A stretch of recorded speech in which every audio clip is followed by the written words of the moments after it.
I'm going to tell y'all something really wonderful, man. Albert Einstein has a quote that changed my life, because it's something that we all have and you may have never understood it. Albert Einstein said, "Imagination is everything. It's the preview to life's coming attractions." If you can get this right here, this can change it for you. Imagination is everything. It's the preview to life's coming attractions. That means everything you see in this world came from somebody's imagination. Everything.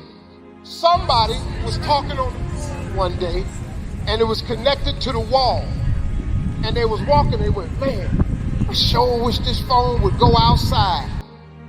Everybody in here got a cell phone. Imagination is everything. See, you've been thinking all this time that your imagination was just some hocus pocus. It ain't. I want you to hear me on this one, because this is the most powerful thing that I can tell you today. Albert Einstein had that quote, but Albert Einstein took that quote out the Bible. I don't know who you've been talking to that's been telling you all these sayings about money. Money is the root of all evil. Money can't buy you happiness. Money can't buy you happiness, but I tell you what though, it'll park you right in front of Happy's house. You can at least see if he home. See, listen to me. Albert Einstein took the second half of my mother's favorite scripture. My mother's favorite scripture is, and you've all heard it, faith is the substance of things hoped for and the evidence of things not seen. Faith is the substance of things hoped for. It just means, really, that the pure essence of faith, it ain't nothing but hope. At one point in time, you're going to have to get smart now, people. All that hoping after you become an adult, it shouldn't be hope no more. This ought to start turning into some faith. Quit hoping, man. Turn it into faith. Faith is the belief in things that you cannot see. Ask for something from God, you don't know how in the world you're going to get it. That's what ought to be on your vision board. Don't put a bunch of stuff on there you can get. You know what's on my vision board? Things I have no idea how I'm going to get. I got $3 billion on my vision board. Why $3 billion? I don't know, more than one. What you going to do with $3 billion? I have no idea. But when I get it, you will know I have it. Look, man, faith is the substance of things hoped for and the evidence of things not seen. Your imagination is the evidence of things not seen. You know why it's the evidence of things not seen? Because your imagination, you're the only one can see it. Nobody can see your imagination but you. But God places what he has for you in your imagination. Your imagination is a preview of a coming attraction God has for you. That's what your imagination is. That's what it's been this whole time. All them times you've been imagining being rich, that wasn't just up there. God put it in your head because that's what he got for you. That big house you keep wanting, God put it in your head because that's what God got for you. When you keep dreaming of taking a summer vacation somewhere, that's because that's what God got for you, because that's a coming attraction that God has for you. That's what your imagination is. You've been tripping. You know how many times you done wrote your imagination off? You know the danger about your imagination? You tell it to the wrong people. That's the danger. You want to kill a big dream? Tell it to a small-minded person. Boy, they'll shoot it down every time, won't they? You know how many wonderful ideas you've had. stuff that God gave to you, you thought was, man, this is it. You went in there to your friends and your family and you shared it with them and they shot it down. You know why they shot it down? Because they ain't see it.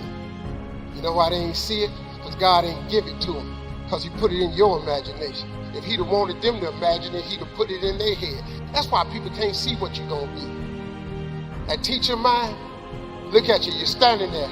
You can't even talk. How they going to put somebody like you on TV? Well, lady, what you didn't know was I wasn't going to stutter forever. You didn't know God was going to get me over the stuttering, did you? You didn't see it. Because nobody else from 112th Street ever been on TV. You ain't think I'd be the first. You know why? Because you ain't see it. God didn't put me being on TV in her head. He put it in my head. I was just dumb enough to think it could happen.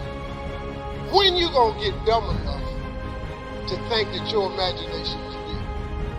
If I was you, I'd hurry up and get that straight. I really would. Some of y'all so smart. That's so good to you. I'm gonna be Usain Bolt. No, you're not. Chances of you being Usain Bolt. Quit imagining stuff that really is real. It's hope. Because in that same class, my best friend wrote on the paper at 10, he wanted to be a doctor. I knew at 10, this was an impossibility. Lonnie can't even read. What doctor you know can't read? What you want to write on your paper is what you gifted at. What are you gifted at? What is the thing that you do the absolute best with the least amount of effort? That's your gift. That's what ought to be on paper. God has been using your imagination to show you your gift. I don't appreciate him talking about the Lord that much. I didn't like the jokes. We're here for motivation. I didn't like the jokes. Well, okay, whatever. Somebody always finds something wrong with what you're doing, even if it's okay. Somebody always. But you know what? It don't matter what they say, because what they say don't matter. Who is these people talking about me? You remember I told you a minute ago, don't try to change yourself, because you ain't got to change. You know God gonna work with you just the way you are. Listen to me. There will be no more levels for you unless you get to the next level of your faith. There ain't no more levels for you, partner. You where you at. I found that nothing in life is worthwhile unless you take risks. Nelson Mandela said, there is no passion to be found playing small and settling for a life that's less than the one you're capable of living. I'm sure people have told you to make sure you have something to fall back on, but I never understood that concept. If I'm going to fall, I don't want to fall back on anything except my faith. I want to fall forward. I figure at least this way I'll see what I'm going to hit. Fall forward. Every failed experiment is one step closer to success. You've got to take risks, and I'm sure you've probably heard that before, but I want to talk to you about why that's so important. First, you will fail at some point in your life. Accept it. You will lose. You will embarrass yourself. You will suck at something. Embrace it, because it's inevitable. And I should know. In the acting business, you fail all the time. Early on in my career, I auditioned for a part in a Broadway musical. Perfect role for me, I thought, except for the fact that I can't sing. I didn't get the job. But here's the thing. I didn't quit. I didn't fall back. I walked out of there to prepare for the next audition, and the next audition, and the next audition. I prayed, and I prayed, but I continued to fail, and fail, and fail. But it didn't matter, because you know what? There's an old saying, you hang around the barbershop long enough, sooner or later you're gonna get a haircut. So you will catch a break, and I did catch a break. Here's my second point about failure. If you don't fail, you're not even trying. I'll say it again. If you don't fail, You're not even trying. My wife told me this great expression. To get something you never had, you have to do something you never did. Les Brown, he made an analogy about this. He says, imagine you're on your deathbed, and standing around your deathbed are the ghosts representing your unfulfilled potential. The ghost of the ideas you never acted on. The ghost of the talents you didn't use. And they're standing around your bed, disappointed and upset. They say, we came to you because you could have brought us to life, they say. And now we have to go to the grave together.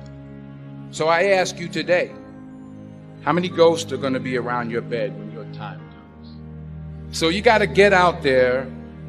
You got to give it everything you got, whether it's your time, your talent, your prayers, or your treasures. What are you going to do with what you have? I'm not talking about how much you have. Some of you have money. Some of you have patience. Some of you have kindness. Some of you have love. Some of you have the gift of long suffering, whatever it is, whatever your gift is. What are you going to do with what you have? All right, now here's my last point about failure. Sometimes it's the best way to figure out where you're going. Your life will never be a straight path. To not only take risks, but to be open to life, to accept new views, and to be open to new opinions. Because the chances you take, the people you meet, the people you love, the faith that you have, that's what's going to define you. Never be discouraged. Never hold back. Give everything you got. And when you fall throughout life, remember this: fall forward. And we've all had experiences where we were working on something and we knew it was possible, and we did those things that were necessary to bring it into reality. We took the responsibility to make it happen. Other people couldn't see it. A lot of people didn't believe it. You were attacked. You were criticized. People were opposing you, but you kept on doing it. It was hard. It was rough. It was difficult. But to you, it was worth it. And eventually you got to a level, can nothing stop me now. I'm on the move. I'm on the move.